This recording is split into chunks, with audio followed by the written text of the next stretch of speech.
للكون السماء. Waalaikumsalam warahmatullahi wabarakatuh.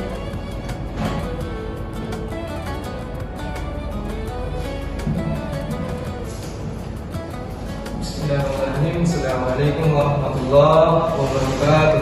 Waalaikumsalam warahmatullahi wabarakatuh. Alhamdulillah, alhamdulillahirrahmanirrahim. Puji syukur kepada Allah. Salawat dan salam kita curahkan kepada Muhammad sallallahu alaihi wasallam. Bisa sendiri, bisa diambil, bisa dari misalnya baik, anak-anak, untuk memulai pembelajaran kita kali ini, alangkah baiknya kita mulai dengan baca doa belajar kepada ketua kelas untuk dipimpin doanya.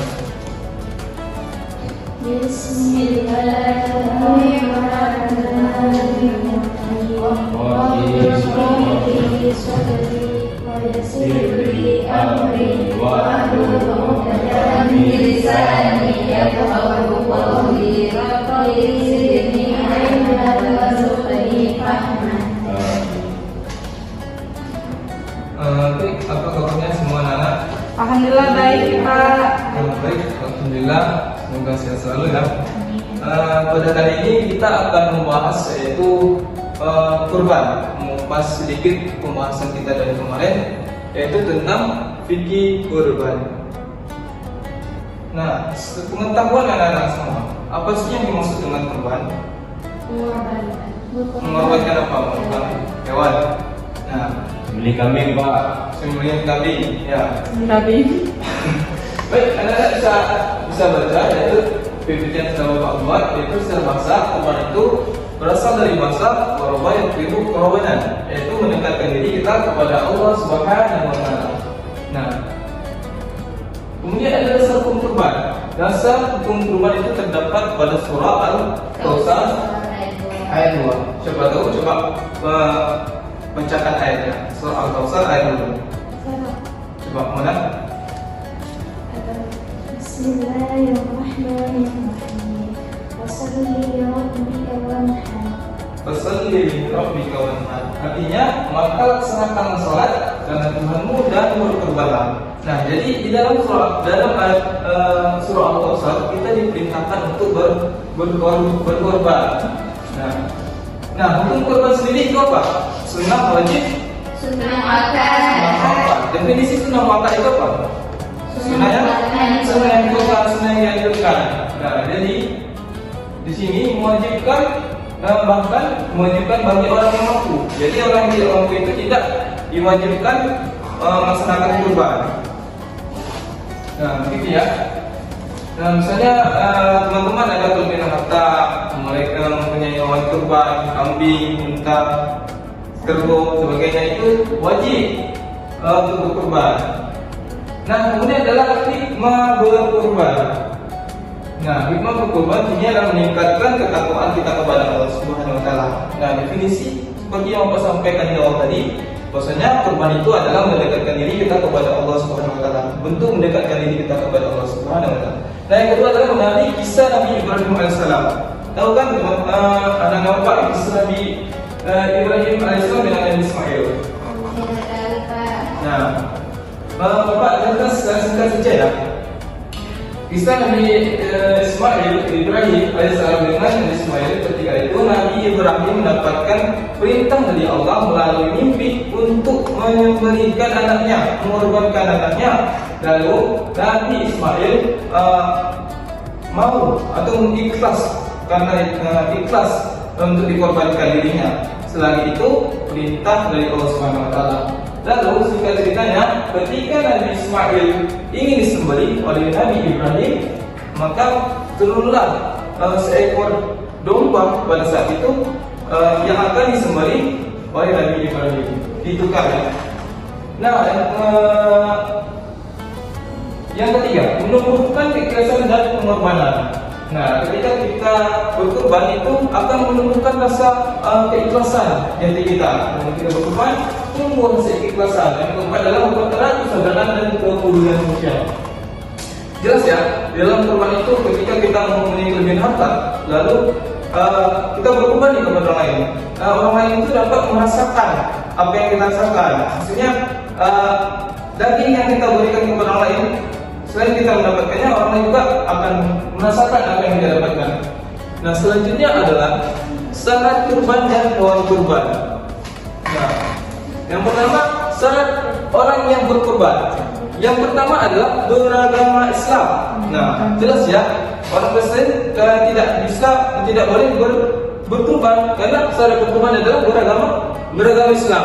Yang kedua balik dan berakal. Yang ketiga mampu secara ekonomi. Jadi ketika kita belum mampu secara ekonomi, kita tidak diwajibkan untuk berkorban. Yang keempat adalah berniat untuk berkorban. Nah, jadi niat ini sangat penting dalam berkorban. Jadi niat itu harus karena Allah Taala, bukan karena ria untuk mendapatkan diri kepada orang lain. Nah, hewan yang sah untuk berkorban, yang pertama tidak semua hewan ya bisa dijadikan kurban. Yang pertama adalah sapi atau kerbau. Yang kedua Unta. Yang ketiga Kambing. Yang keempat Domba. ada lagi Biri-biri. biri-biri. Ya. Biri-biri bisa. Sah. Biri-biri masuk ke domba apa kambing dia? Domba. Oh iya. Nah, Maaf. kemudian ketentuan hewan kurban. Nah, satu unta itu satu ekor untuk 7 orang, yang kedua sapi yang kedua itu satu ekor untuk 7 orang, dan kambing domba itu 7 orang untuk satu keluarga. Nah, banyak permasalahan di masyarakat kita bahwasanya satu ekor kambing itu satu orang. Nah, kan gitu. Jadi orang itu menganggap bahwasanya kalau satu ekor kambing itu harus satu orang. Itu tidak mesti. Satu ekor kambing satu keluarga boleh. Nah, jadi demikian teman-teman. Kemudian ada syarat hewan kurban. Yang pertama sehat secara apa? Sehat dan tidak mempunyai cacat. Yang kedua adalah tidak buka dan pincang atau terlalu kurus. Itu tidak boleh ya. Terlalu kurus juga. Dari dagingnya kalau kita kurban. Yang ketiga adalah telah mencapai umurnya yang ditentukan syariat. Nah, telah mencapai umurnya ditentukan syariat. Itu umur yang boleh dijadikan kurban 2 tahun setengah. Kalau 2 tahun setengah begitu juga dengan 2 tahun 5 bulan kalau itu kambing. Nah, kalau lebih detail lagi kita melihat kambing atau kerbau itu sudah ada giginya, itu boleh dijadikan sebagai kurban. Nah, selanjutnya adalah waktu pembagian dan adab berkurban. Nah, ini materi akhir kita, yaitu waktu pelaksanaan kurban. Waktu pelaksanaan kurban dimulai pada tanggal apa? Hari apa? Hari Raya Idul Adha dan hari Tasyrik. Hari Tasyrik itu hari yang tanggal berapa saja?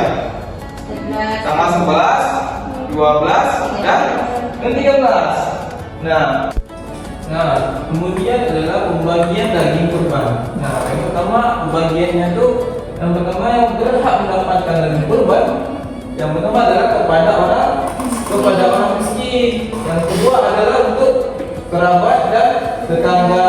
Yang ketiga untuk berkurban yang mengorbankan dan keluarga si kurban yang mengorbankan. Nah, jadi teman-teman, di sini adalah orang yang mendapatkan kurban itu orang miskin, orang yang membutuhkan. Nah, kemudian adalah ada berkurban. Nah, ada berkurban itu ikhlas karena Allah Subhanahu wa taala. Nah, ini termasuk adalah ada dalam berkurban. Semata-mata kita berkurban itu bukan bisa dilihat oleh manusia, karena Allah tidak ada. Nah, yang kedua adalah memilih hewan yang terbaik. Ya, seperti Bapak jelaskan tadi, memilih hewan yang terbaik. Yang pertama gemuk, sehat, tidak cacat, dan tidak berpenyakit ya. Nah, yang ketiga tidak menjual hewan kurban. Seperti Bapak jelaskan tadi, tidak menjual hewan kurban, baik itu bulunya, kulitnya, dagingnya, apalagi tanduknya, itu tidak boleh ya, haram. Jadi kalau kalian tadi, kalau kalian kita jual, maka kita uangnya tadi kita berikan kepada orang miskin, kepada orang yang membutuhkan. Begitu ya, teman-teman. Baik, mungkin materi kita sampai di sini saja. Ada pertanyaan? Ada Bapak? Tidak ada. Siapa? Ada pertanyaan? Tidak, Bang. Tidak ada. Baik, alhamdulillah mungkin sudah cukup jelas ya materi kita pada kali ini. Baik, dengan berakhirnya materi kita, maka berakhir pula pembelajaran pada kali ini. Bapak mohon maaf atas segala kesilapan, kekurangan dari penyampaian Bapak pada hari ini.